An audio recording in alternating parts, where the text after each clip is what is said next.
Ladies and gentlemen, I am Alessandro Zanarini and I welcome you all to the presentation of the work titled on the exploitation of multiple 3D full-field pulsed ESPI measurement in damage location assessment for the virtual 4th International Conference on Structural Integrity.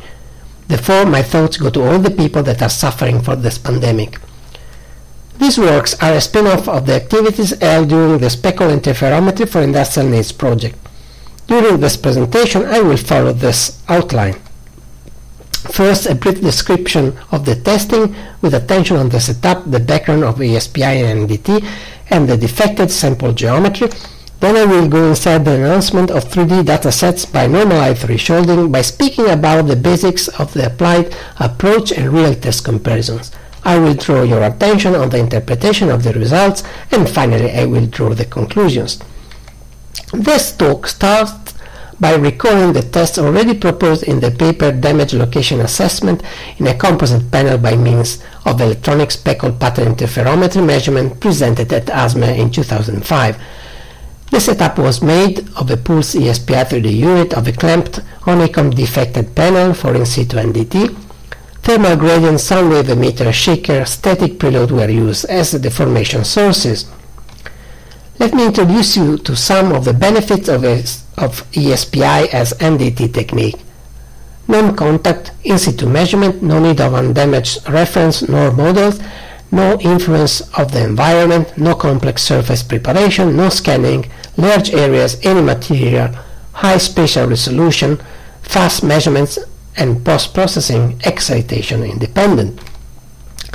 More insight is needed about the speckle pattern origin. On the left, an example of speckle pattern, on the right, the enlargement of the surface, whose roughness close to the wavelength of the monochromatic and coherent laser light used scatters the incident light with an interference effect, generating the so-called speckle pattern, thus randomly populated by light interference function of the specific surface state. In ESPI, the speckle pattern is the carrier of the measurement. In this interferometer scheme, a laser light goes in a beam splitter to obtain a reference and an object beam. The reference beam is expanded by a lens and reflected by another beam splitter to the CCD plane. The object beam goes through a lens to illuminate the object with an angle to the observation direction. The light scattered back by the surface is collected by a lens and recorded on the CCD. The superposition between the reference and object speckles generates a pattern of light intensity which can be recorded in states with different path, length, phase, and for the object beam. If we subtract the intensity pattern of the deformed state from the reference state one, we obtain the fringes to be further processed by phase map extraction techniques. The phase difference between the fringes is related to the laser wavelength and the projection of 3D displacement on the measuring direction as in the formula. Let's record the evaluation process in a simplified 1D measurement. Two states spectrograms are subtracted for the fringe image, which is processed into the phase map from which we finally obtain the unwrapped 1D displacement field. Therefore, inhomogeneity detection in phase or displacement maps becomes the driver of damage location assessment. The use of 3D measurement with 3 or more cameras to enhance the estimation of the sensitivity metrics augments the sensitivity to local patterns. Here is the scheme of the equipment used, and some data of the Temeyer Q600. Pulse ruby laser, 1 meter coherence length, release time less than 10 nanoseconds per pulse, 2 to 800 microseconds of pulse adjustable delay, area up to some square meter thanks to the lenses, over 1 megapixel CCD sensor displacement range of 60 nanometers to 10 microns. Let me introduce you to the defected sample geometry restrained by 2 clamps with its sandwich construction scheme. The front scheme of the honeycomb panel is made by 4 layers of epoxy fiberglass unidirectional cross-ply. The second is interwinded. A cellulose honeycomb detaches the skins. The back skin is made of fiberglass. To simulate defects, 3 wax discs of diameter 30 mm were inserted among the front skin layers as in the lower scheme before the curing of the sandwich, during which they melted and left voids discontinuities instead. Defect 1 is superficial, defect 2 is deep close to the sandwich, defect 3 is intermediate. A wide notch cut represents defect 4 on the interwinded glass fibers. You can see the location of the shaker for further discussion. Let's briefly talk about the basics of the applied normalized thresholding. A very simple 3D data enhancement was proposed to raise the info in the defected areas with great attention to the in-plane XY motion and to the large multiplicity of available datasets.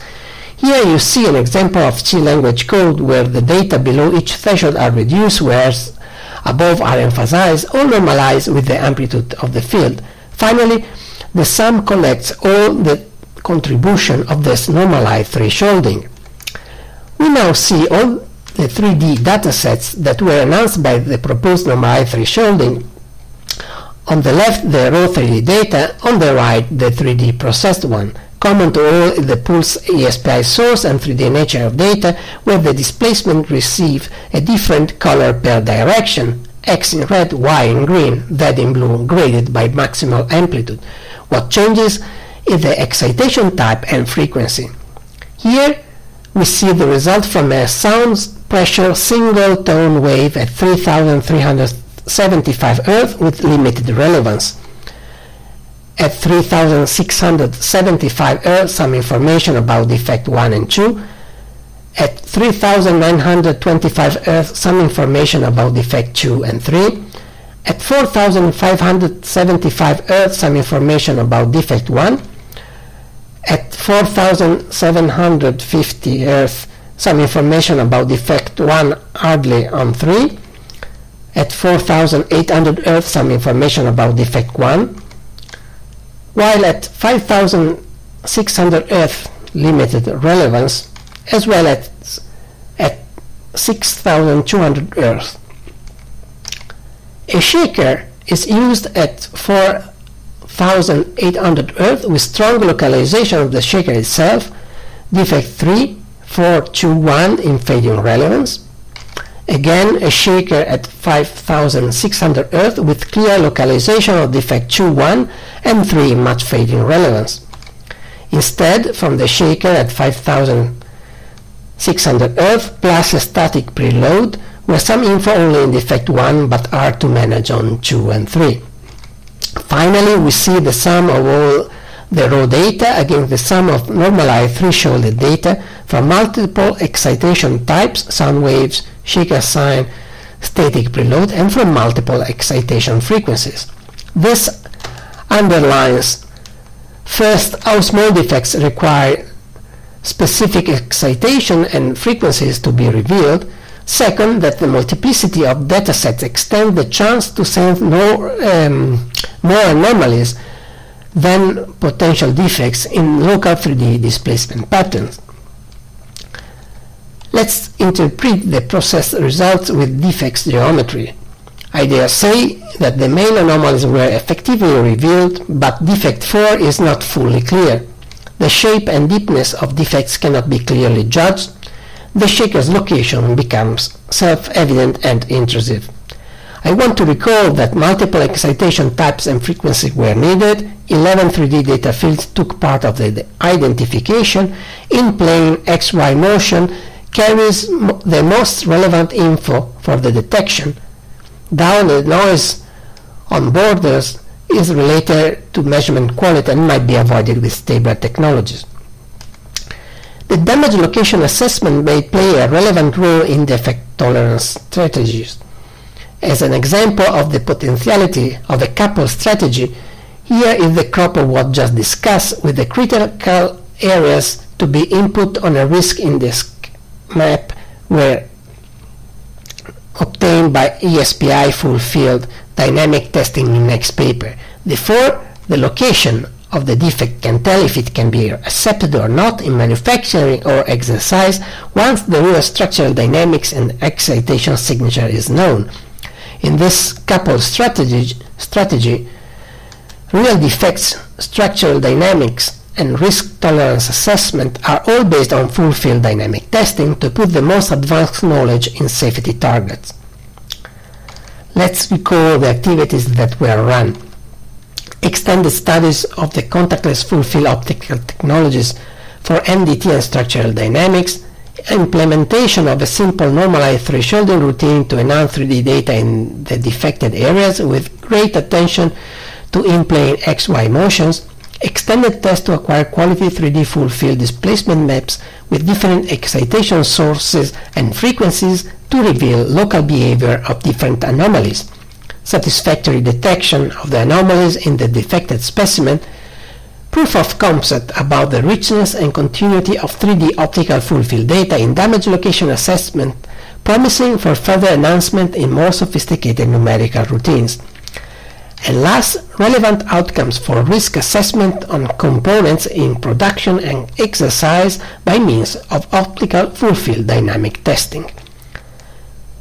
But I cannot end without thanking the European Commission Research Executive Agency for funding the Speckle Interferometry for Industrial Needs project, and the Dantec Etemeyer, now Dantec Dynamics Solid Mechanics, for hiring me and giving access to measuring equipment and lab facilities. I also thank you all for your attention and give my references for further contacts.